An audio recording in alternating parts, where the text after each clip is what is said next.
біреуге мен өкпелегенім бар еді. Өзіңіз білесіз. Иә. Сіз сияқты мен де бір ашық айтып тастайтын бар. Иә, өмірі кітап оқымайтын біреуге. Айттым, әй, шырағым, сенің ішің жарып берсе, басы бүтін 2 әріп түспейді ғой деді. Қатты айтқыз. Иә. Неге? Ал тағы да сол сияқты. Бір кейде мына үйде келдіңіз айтады. Сен бір қонақтықты бұзасың, барсаң, тойды бұзасың, біреулерге тағы бірдеңе үйретесің. Неге? Неге мен отыра алмаймын ондай жерде?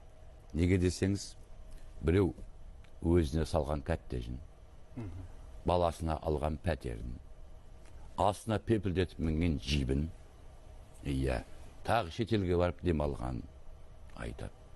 Мен айтам, 4 емшегімен алдап, итте күшігін көз аштырады ғой. Біз басқаша деңгейге шығайықшы, айналайын-ау.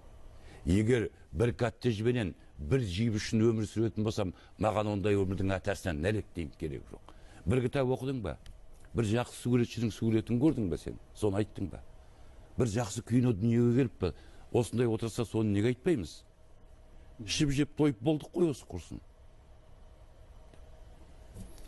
Ал шын мәнінде, жалпы мына рухани байлық дейік бәрінде жіктемей. Бұл адамзаттың бір ұстазы сияқты дүние ғой. Бір жарық күн сияқты ғой, сәуле ғой, санаға сәуле түсіреді ғой бұлар. Иә. Содан айырылғымыз келмейді ғой. Иә. Шама келетін болса, мынау асфальт басып өскен, мына саудамен көз ашқан, иә, ұрпақты кейінгі жастарды, иә, соның жүрегін жібіткіміз келеді. Қолына кітап ұстатқымыз келеді ғой, Ерек аға.